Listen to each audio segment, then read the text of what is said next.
Football's back to Europe's best leagues, and with the World Cup in the horizon, every player wants to know, where are they gonna play next? This is the case for all the players that are part of the Argentina national team, who last year won the Copa America against Brazil in the final, who also beat Italy in La Finalissima 3-0 at Wembley Stadium, and a lot of them received big news in these past few weeks. Which is why we're gonna cover the entirety of the transfer window for all Argentine players who are being considered to be part of the squad in Qatar later this year. We are gonna start off with a signing that was made last winter but we only got to see last month. Julian Alvarez was the best talent to come out of River Plate's youth in the last couple of years, and his performance earned him a call for the national team and a move to Manchester City for 21 million euros. For River, he played 122 games with 54 goals and 31 assists, being Golden Boot of the League 2021 and winning Player of the Americas. In his only game as a starter for the national team, he scored a goal against Ecuador and was subbed in 8 other occasions. He has only come off the bench for City in official matches so far, yet that was enough for him to score the equalizer against Liverpool in the Community Shield. Future looks bright for Julian, even if he doesn't play every match for City. His growth will be exponential, and those are the plans for Scaloni and his staff. They are taking Alvarez to Qatar to develop him as a player and give him experience to lead Argentina's attack in the future. Moving to the other block in Manchester, we have a player that, in contrast, will have to guide Argentina's defense. Lisandro Martinez became Argentina's most expensive centre-back in history after moving to Manchester United for over 57 million euros. Playing 3 years for Ajax, he showed quick improvement, being chosen as Ajax Player of the Season and having great games in the Champions League, shutting down the likes of Haaland and Núñez. Last year in Eredivisie,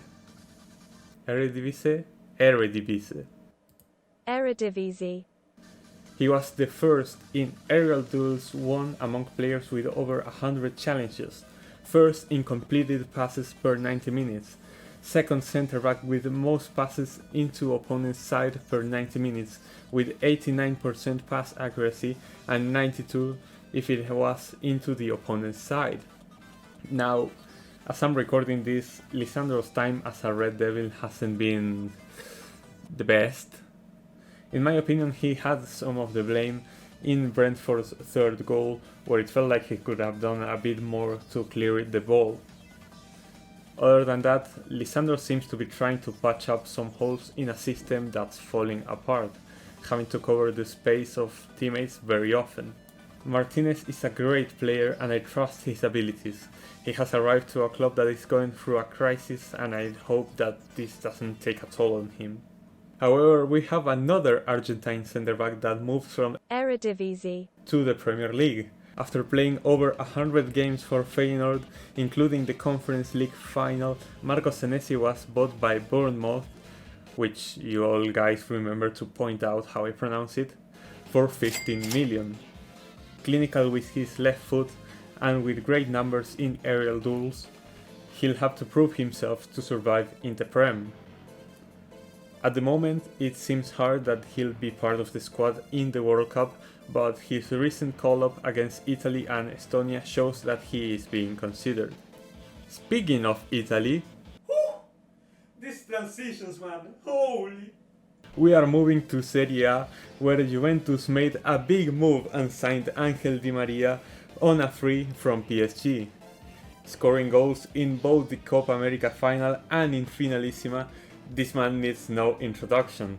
18 titles in his career with the most assists in PSG's history, 112, on top of 92 goals over 296 matches. He has already scored and assisted in his first Serie A game against Sassuolo. Di Maria will be one of the key players for both Juventus and the national team this year. However, Juventus is looking to sign another Argentine from PSG, that being Leandro Paredes, and the deal being a loan with an option to buy. As I'm recording this, apparently an agreement has been made and the clubs are working on the details. After the signing of Vitinha, it seems like Paredes won't have much playing time in Paris, something Juve can give him after Pogba's recent injury. Leandro was heavily underrated at PSG, being the best player in the Champions League final against Bayern and being great in their tie against Real Madrid until he was subbed out and the midfield fell apart. Among Argentines in Europe's top 5 leagues, Paredes leads in passes, pass accuracy, pass into the last third, progressive passes, and coming in second in passes forward. These stats include Messi, by the way. Paredes is the main CDM for Argentina and I'm sure that this move will benefit both parties greatly. However, as two Argentines join Juventus, one leaves Turin to join Roma. Paulo Dybala was received like a superstar in the capital and will join Mourinho's side on a free, leaving Juventus with 115 goals and 48 assists, on top of 12 titles in the span of 7 seasons. Last season was a hard one for Dybala, having to deal with multiple injuries and not playing as often. But in Roma it feels like he will pick up some of his previous form. Even with his talent, Dybala doesn't have a secure spot in the World Cup, so he will try his hardest to convince Scaloni to call him up in the upcoming month. Another rumor that has been going on is that Giovanni Simeone would move from Hellas Verona to Napoli this summer. Cholo's son scored 17 goals and got 6 assists in 36 matches last season, taking Verona to 9th place in Serie A. After dropping Mertens, Napoli are in need of a new striker and Simeone might just be what they need. As of now, it seems almost impossible that he'll be a part of the squad in Qatar, but he has always been scouted by our staff and I'm sure that his performances won't go unnoticed.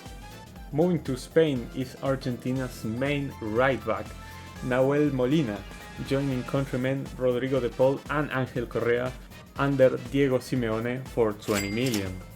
His potential has already been shown for the national team with solid performances all across, and for Udinese he showed his prowess as well, being the defender with the most goals last season in Europe's top 5 leagues, and being the second with the most shots taken and the third in terms of goals and assists in Serie A. Here in Argentina we are very critical of Simeone for not starting his Argentine players more often.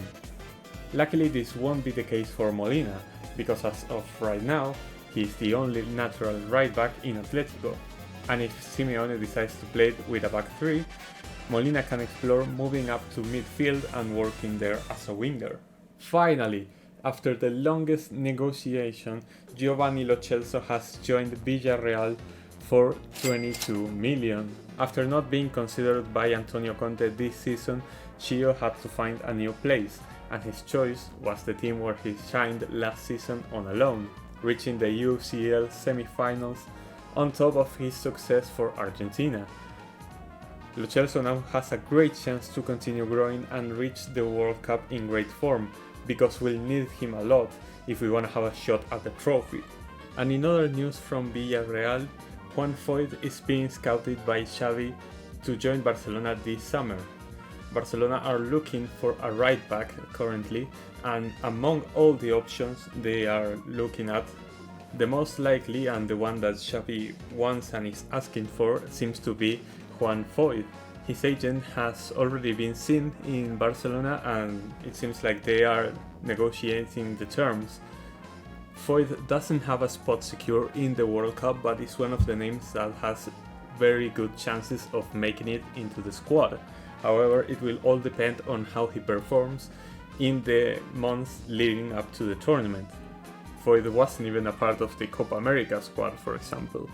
So I'm very curious to what he will choose to do, because I feel like it will be much better for him to get extra minutes at Villarreal than maybe having to share playing time with someone else at Barcelona. However, if he gets a lot of playtime in Barcelona, it will be great for his chances to get into the World Cup squad. We'll have to see if this comes through. This is only a rumor, but it's a very big rumor because Xavi apparently has spoken about Juan Foyth quite a bit, and his agent of course was in Barcelona, so there are many chances that this deal comes through. I really want to see more from Foyth in this upcoming month, so it will be interesting to see what happens with his future.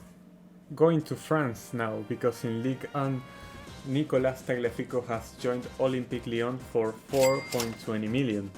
After Lyon's failure last season, they are looking to rebuild, starting with the left back that will have to fight for a starting position in the World Cup against Marcos Acuna. And it seems likely, because due to Acuna's injury, Tagliafico got to play in the last international break, and he played so well that he is making a case to be the starter in the opening game against Saudi Arabia. After not getting many minutes last season, Nico leaves Ajax after 4 years, where he played 169 games with 16 goals, 22 assists and 6 titles. Since his arrival, he won more duels, aerial duels, and had more interceptions than any player at Ajax, with also the third most created chances. In Germany, Lucas Alario has switched clubs from Bayer Leverkusen to Eintracht Frankfurt. The striker joins the Europa League champions looking to recover the form we saw from him in previous years. In Leverkusen he registered 70 goals plus assists in 164 matches. However, he only started half of those games and played 8,148 minutes, making that a goal involvement every 116 minutes. He's a very clinical striker, but if he wants to have a chance to be in the World Cup, he needs to stop getting injured and pick up an amazing form in the upcoming month. Finally, to wrap this up, I wanna quickly move over to Portugal, where a player has been performing so well that he forced himself into the conversation. Enzo Fernandez left River Plate this summer to join countryman Nicolas Otamendi at Benfica. With 21 years, the CDM has scored 3 goals in his first 3 official matches in both Liga NOS and Champions League qualifiers. Of course, as a CDM is not about the goals, his passing has been amazing as well. We expected him to take some time to adapt to Europe, but he has been amazing so far, and if his form continues, there is a real chance, although unlikely, that he writes his name on the list of players that will be in the World Cup. And that's gonna be it, guys. Hope you enjoyed. This video had a lot of research in it, and I appreciate it if you share it with your friends. I'll be taking a month-long break from YouTube now, but after that I'll be back with more content as we approach the World Cup. I'll be seeing you guys next time.